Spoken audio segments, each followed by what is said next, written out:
Welcome, foolish creatures, to another episode from Fright Chasers.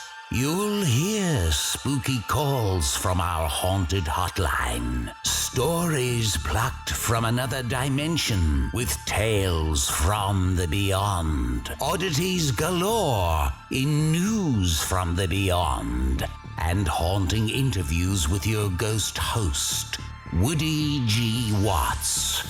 Welcome to the Fright Chasers.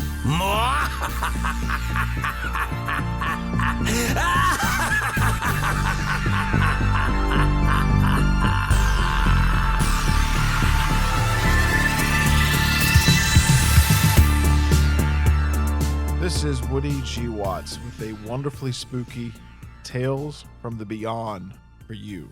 Okay, in this episode, I'm actually going to talk about a local legend here in Lynchburg, Virginia. One that I have a small part in, maybe recently, where I have actually been in the house where the cradle was. But I'll get to that after I tell you about the story. But I have to give all the credit to the Lynchburg Museum here in Lynchburg, Virginia, as they have done a ton of research on this and have actually obtained the cradle I'm about to talk about in this story. And this story, all the source links, all the references and everything that I'm about to tell you is actually from the Lynchburg Museum website. So if you go there, lynchburgmuseum.org, and look up the early family rocking cradle, you'll see this is an exact story. So I want to tell you the story as on their website. And then I want to share with you my experience with the rocking cradle house in this Tales from the Beyond. So the Lynchburg cradle, the Lynchburg rocking cradle story, it started back in the 1800s.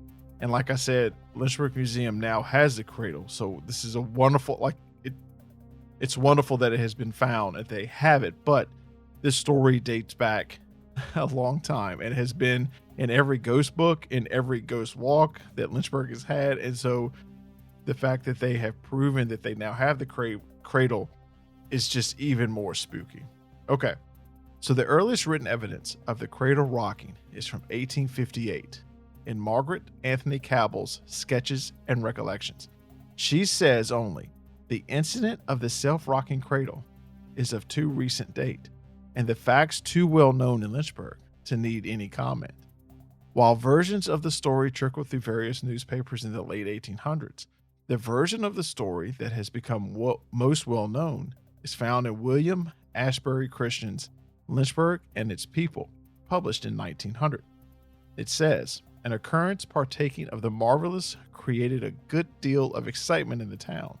It took place in the spring of 1839 in the one-story brick house between 11th and 12th. 1104 Jackson Street is to be precise is the address. It would become known as the house where the cradle rocked. Even today, it is known by many longtime residents simply as the Rocking Cradle House, and that's what I know it as. Reverend William A. Smith was renting the house in the midst of his career as a Methodist preacher in Lynchburg. Smith's wife, Laura Brookings Smith, had given birth to a little girl, and the couple borrowed a cradle from Reverend John Early, a prominent leader in the Methodist Church. Early's daughter Elizabeth, now a toddler, no longer needed the cradle to rock her to sleep. From here, the story goes. One morning, as Reverend Smith was at breakfast, his wife, who was in bed in the next room, called to him and said, Dr. Smith, come here and look at this cradle, how it rocks. He arose and came to the door, and to his amazement, the cradle was rocking vigorously, and there was no one near it. Dr. Smith moved the cradle from near the fireplace into the middle of the floor and said, Now, Geoffrey, and that's what he called the devil by the name, rock. And he did. The news of it spread through the town like wildfire, and hundreds closed their places of business and went to see the rocking cradle. Various explanations were given, but none seemed satisfactory to the people. The cradle continued rocking for some time, perhaps a month, then stopped. The story traditionally ends there, but tragedy followed over the next few years. The Smiths' newborn girl passed away as a child. Then, in 1845, Smith's wife Laura passed away. She is buried at Old City Cemetery. Before she passed, she had given birth to a second daughter. Unfortunately, this daughter died young as well. Elizabeth Early, the toddler whose crib had been gifted to the Smiths, was labeled a lunatic in her early 20s, and she was institutionalized at Western State Lunatic Asylum in Stanton until her death. The hundreds who witnessed the cradle rocking spread its story far beyond Lynchburg. In 1872, a newspaper story called The Smith Cradle Rocking was published in newspapers across Virginia. In this version, the cradle performs its rocking on a schedule, and Smith does not command the cradle in the name of the devil. Instead, witnesses conduct a more scientific investigation, taking the cradle apart, moving it to other rooms and apartments, and calling in experts such as Reverend Abram Penn. This story made its way into books such as The Clock Struck One in 1872 and Facts magazine in 1882 as proof of the spiritual world. The Smiths family perspective is largely missing from these retellings. O.P. Fitzgerald, who lived in Lynchburg from 1842 to 1848, says in his memoir that was in 1900 that his interaction with Reverend Smith were tinged with awe because of a story that his parsonage was haunted at night by the sound of the rocking of an invisible cradle by invisible hands. In 1894, a Richmond newspaper published an interview with another Methodist reverend who described Smith's perspective on the supernatural event. Dr. Smith was a matter-of-fact person, robust in brain, and not inclined to believe in spirits. I asked him about the cradle. He said the cradle did rock as reported, but the discoveries of science would explain its action at some future day. The ghost had nothing to do with it. Science up to date has not found out the reason of the rocking. At some point, likely before Reverend Smith moved to Boydton, Virginia in 1846, the cradle was given back to the Early family, who stored it in the attic of their home at 700 Court Street, which is the present-day location of the Arlington Apartments. In this area, if you know that, you know where that is. The house passed from Bishop Early to his daughter upon his death. At her death in 1930, the house passed to John Early Jackson, a great-grandson of Bishop Early. He and his wife, Eleanor Hart Jackson, disassembled the house and reconstructed it on Peakland Place. But as they cleaned out the house to prepare for the move, Eleanor and John discovered the cradle. The rockers had been removed and it stood in a dark back corner of the attic. They moved the cradle with the house and held onto it for many years. Meanwhile, in 1937, the Virginia Works Progress Administration collected a report on the house on Jackson Street, now known as the house where the cradle rocked. True Hart Poston, the son of the owner, told the rocking cradle story with several elements embellished for drama. The baby is in the cradle and has been for hours. The devil is no longer called Geoffrey, but the more sinister Beezlebub. Poston mentions that the Jacksons had found the cradle, and he gives a description.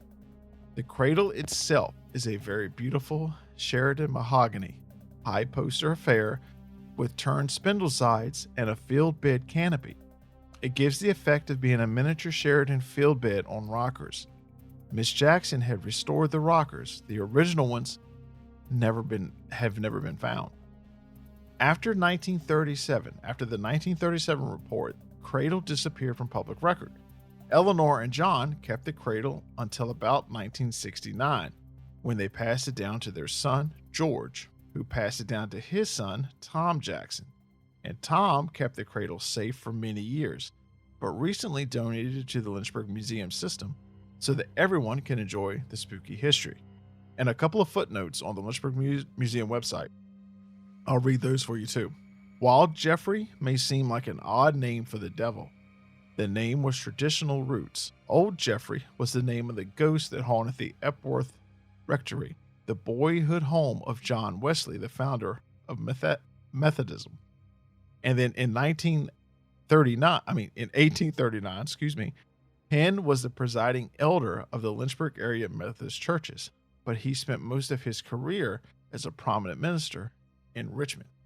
So that is the story. And as you can tell, the Lynchburg Museum has done a fantastic job of digging up and kind of exploring the different truths of this legend. Okay. And so by truths, I mean, they hit the nail on the head with how this story has kind of progressed, because over time, the most popular legend was the Beelzebub story, where the pastor would, yell to Beelzebub, rock, and it would rock, and he was commanding it.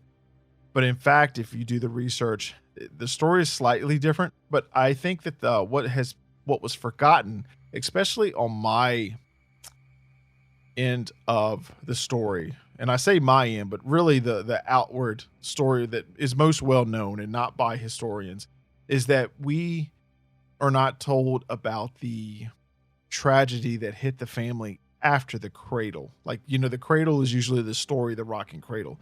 And then that's where it ends. It just ends like, where's the cradle? Is the cradle in Lynchburg? Is the cradle around? Well, where's it at? And that's where it was a couple of years ago. That's how just you kind of left the story when you were doing a ghost tour.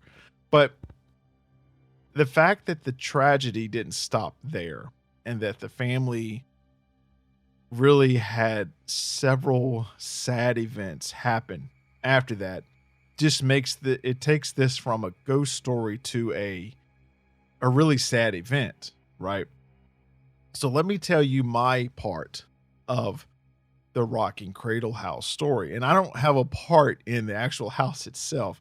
I just have an experience that I experienced at this house. So as you can tell, this is one story that was written. This actual story was written in October of 2021. So I was approached, I believe a year before that, to do an interview and take pictures of the same story of the rocking cradle house for a local magazine. They were exploring local legends and lore and kind of spooky tales for Halloween. And they reached out to me because I had done several haunted history tours and kind of had formed Hill City Paranormal, which is now Fright Chasers. And they just kind of wanted like a paranormal point of view. And I'm a photographer on the side. One of my main business is marketing photography, and videos. And they wanted pictures of the house as well, if I could. So I do an interview, talk about what I know about the house, which is the very broad story about the cradle rock. The pastor yelled at it. It was rocking, and the whole town knew about it. And then the cradle disappeared. Okay, that's the gist of the story. And so I was like, I really want to see this house. I've read about this in books, and I've seen this story forever. I want to actually go in it if I can. But the house hasn't been easily. It's not easy to get to because it's at a dead end street, or not a dead end, but there's no outlet in that street. So if you go by the house, you're going to go by there twice. You got to go and then turn around and come back. And it's a tight street. So it's not like you can just ride through the neighborhood. Like, people know you're there is what I'm trying to say. And so it's not something that you just kind of joyride and say, oh, we're going to go see the rocking cradle house. No. And plus the house has kind of flipped hands quite a bit from what I understand. Because the time that I went there to take the pictures, I pull up in the driveway or in the front of the house on the side road, and there's a guy there with a dump truck, and he's taking trash out or materials or whatever, throwing them on the truck. And so I kind of walk up to him and I say, sir, I would love to take pictures of this house if I could for the magazine. We're doing the story. I said, you probably know all the stories about the house. He's like, absolutely. Some freaky stuff has happened while I've been here. But I don't live here. I'm actually just cleaning it out because it's going into foreclosure next week. But you're more than welcome to walk around and take as many pictures as you want because I'm heading to the dump. So with that, he actually left and he said, have at it. And this was mid-afternoon. Okay. So I've got my camera and I'm pumped. I am just so ready to just experience this house that I've read about, right? And to see where I need to go upstairs. I need to go to the room, the fireplace. Like, I had my key points. I want to take pictures. And he had mentioned to me that when he was in there cleaning out the house, that there were several times he felt like he saw something in the mirror behind him, but nobody was there because he's, a one-man wrecking crew.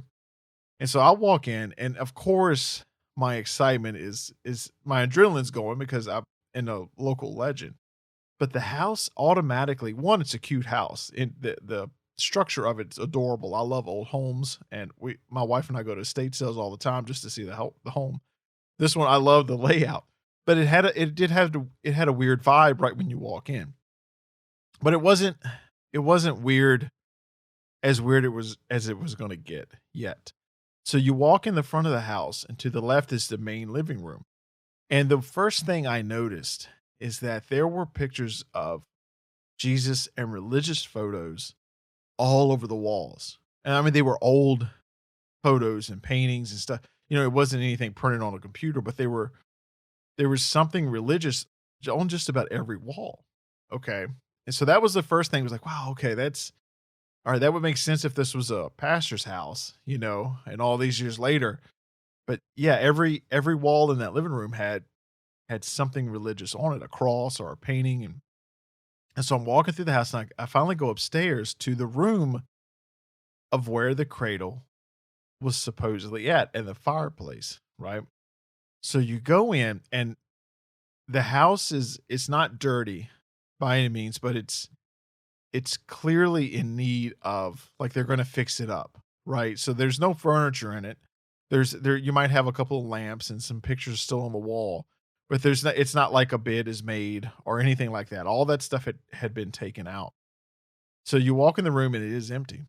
And for the first time I walked in, and I had a severe case of nausea. Like, I got so sick that it felt uncomfortable. I literally felt like I was gonna throw up. So I go in that room, and I'm taking pictures, and, I'm excited, but at this point, like, I really I had to stop. Like, I'm put the camera down. I feel like I'm gonna throw up right in the floor, and I'm like, "Oh, this is horrible. What in the world?" So I leave that room and kinda look at the other rooms because I wanted to see the architecture of the house for one, and, see if there was anything weird, and I couldn't I had to go outside for a breath of fresh air. And so I go down the stairs, I go outside in the front yard, and I'm just kinda taking a second because I wasn't anxious. I wouldn't say anxious. I wasn't, like, excited, or I wasn't, like, you know, jumping up and down, but I just felt so queasy. Like, I felt like I get severe motion sickness as well. So, like, if I'm riding in a car with somebody, or if I'm on a roller coaster, like, I have to take about 30 minutes after and just kinda sit. And it felt like that, but worse. So I'm sitting out there, I'm like, "Okay, all right, just take a breath. Let's walk around outside, take some pictures." So I walk around, I take some photos outside of the house, the sign that it has the Jackson family, all the kind of key points for the magazine, the big house picture, and so I walk around, and I find the door to the basement. And I thought, well, let me let me go to the basement. That's a wise decision. So I opened up the basement because this is one of the houses where the stairs aren't going from upstairs to the basement. You have to actually go out of the house around and then go into the basement because it was a very tiny basement. It wasn't a full basement. So I go down there, and I don't have a flashlight. I don't have anything. Like, really, I'm not prepared for any of this. I'm just taking pictures. And and I had another eerie feeling, but I'm looking up, and I find some furniture, like, hidden up in the crawl space. And what do I see? I see a cradle. Now, come to find out later on, that wasn't the cradle, supposedly, but my state of mind was, "This is crazy. I'm already sick. I'm down there, I'm seeing a cradle." And then the basement smells funny, I'm gonna be honest with you, it just smelled weird. So I go back up, I go outside, I'm like, "Okay, this is surreal. I'm in this legendary house that I've heard about, read about, talked about, been up in the room that the fireplace, everything about it." And I call it a day. I can't go back in there. I can't stomach to go back in there. I actually get in my car, and I sit for about 20 minutes, and I just kinda scroll through the pictures, but mainly I just have to sit and collect myself. And, for the longest time, I had kinda told people, or told I hadn't really had a paranormal experience, right? Like I've seen Bigfoot footprints, and we probably talked about that in other episodes, and I'll talk about it again. But in a UFO experience, but the paranormal has really never been something I've been through. Now my wife has had quite a few experiences, so much so that she's very selective in the places and discussions and stories that she actually listens to, because she's had quite a bit. But for this, for the longest time, I didn't recognize it as an experience. And then recently I was talking to Jerry on the Hillbilly Horror Stories podcast. And he even brought up the fact that that would be considered a paranormal experience to some. So I wanted to share this legend because I'd never officially talked about it on this podcast. I've kind of alluded to it, but this story, I would highly encourage you to do some research on it. It is one of this area's spookiest and long-lasting legends. And there's a few other ones that you will hear as a tales from the beyond of just the story itself, and they are fantastic. But this one stuck with me for a while, because after I got home and processed the pictures and put them in Lightroom and emailed them, the feeling stuck with me for about 2 days. And then finally I slowly started to shake it. And then the story came out soon after that the cradle has supposedly been found on Peakland Place, where they rebuilt the house, and that they actually had, that the rockers had been taken off, and everything that we had heard about the story was true. That everything that had been kind of passed down for the most part was a true story. So it made it even more of an experience for me to know that, one, I got to go in the house before it was completely renovated or whatever they're going to do to it. And two, that the cradle has actually been found and is in a museum now for the whole area to appreciate. And you can't forget the tragedy that struck the family after this. So, do me a favor. Go down the rabbit hole. Google Rocking Cradle House Lynchburg. And let's go explore this local legend together, because I would love some opinions, and I would love to talk about this more. This is one of my favorite Lynchburg stories. So this has been a Tales from the Beyond Lynchburg edition of the Rocking Cradle House.